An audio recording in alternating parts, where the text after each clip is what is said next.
Bonjour, alors je m'appelle Sydney, vous êtes dans ma cuisine et je suis chercheur en sciences du sport et plus précisément je travaille sur le cerveau et donc on va voir un petit peu comment on peut cuisiner votre cerveau pendant le confinement.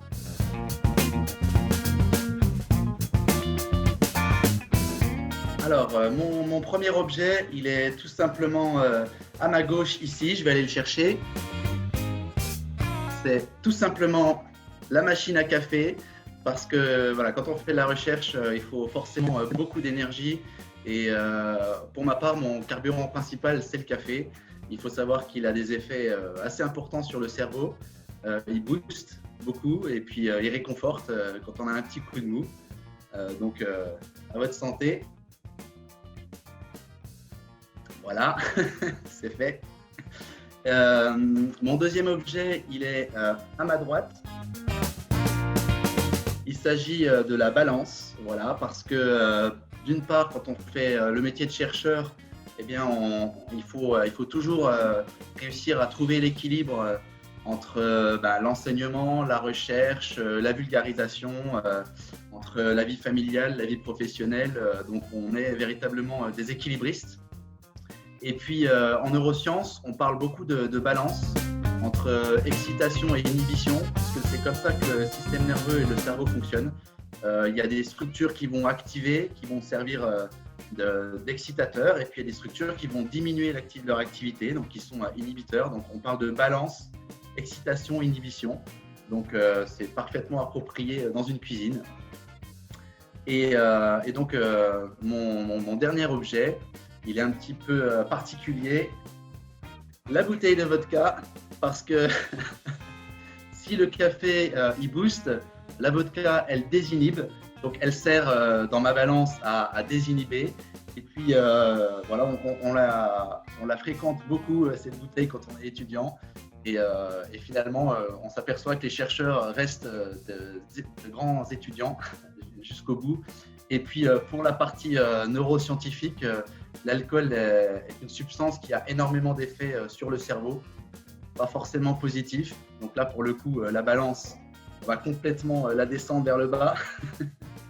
Donc à consommer avec modération.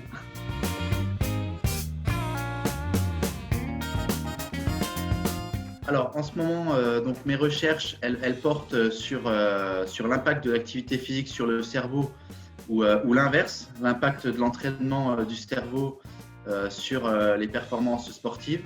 Donc pour ça, on utilise des outils qui sont en fait assez simples. Donc c'est des petits bips lumineux qui servent à enregistrer le temps de réaction.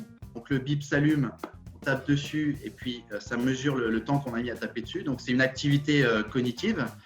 Et puis on va donc faire des exercices comme ça qui sont un petit peu des exercices mentaux et mesurer leur effet sur la performance qu'on peut mesurer grâce à un autre outil qui est aussi très transportable. Ça, c'est un outil emblématique dans la recherche dans le sport. C'est un capteur de force qui permet donc en tirant dessus de mesurer la force musculaire. Et donc on essaie de coupler les deux domaines, le domaine de l'entraînement du cerveau et le domaine de la performance physique.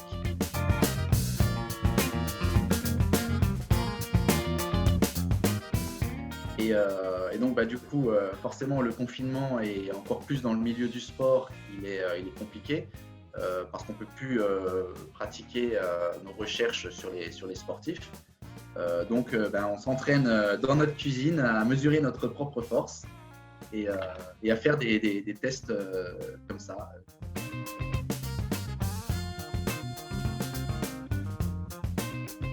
Alors, la recette parfaite pour la recherche, eh bien, du coup, c'est un mélange de ça, le café, et de ça, la vodka.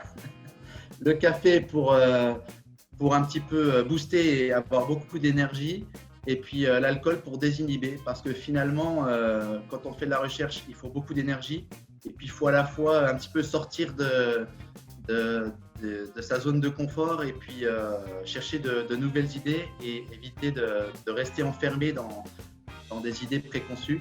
Donc il faut parfois un peu prendre des risques.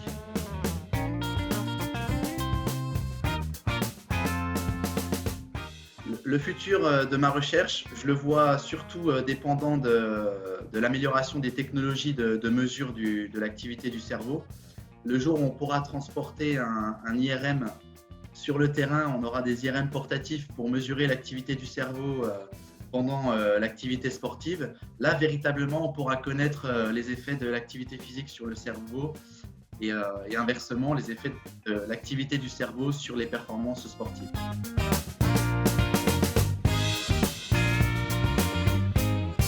Alors, pour la petite anecdote, il se trouve qu'un jour, j'ai fait passer un étudiant sur une de mes expérimentations. C'était un vendredi matin. Alors, je branche les électrodes, je commence à enregistrer l'activité cérébrale, l'activité des muscles. Et puis, je vois pas grand-chose. Je me dis, bon, il n'y a pas beaucoup d'activité. Je commence à regarder si le matériel fonctionne. Je commence à regarder les branchements, à regarder si l'ordinateur tourne bien. Et en fait, il n'y avait pas de problème matériel. Et je regarde l'étudiant, puis je le trouve un peu pâle. Et en fait, il se trouve que chez les étudiants, les soirées, c'est le jeudi soir. Et donc, il était encore un petit peu alcoolisé. Et il se trouve que ça a vraiment beaucoup affecté ses réponses, pas dans le sens positif. Donc voilà, c'est un message de prévention. L'alcool a de grands effets sur le cerveau, y compris le lendemain. Donc, faites attention. Eh bien, merci d'avoir partagé ce moment avec moi. Je vous dis au revoir et puis à la prochaine dans ma cuisine.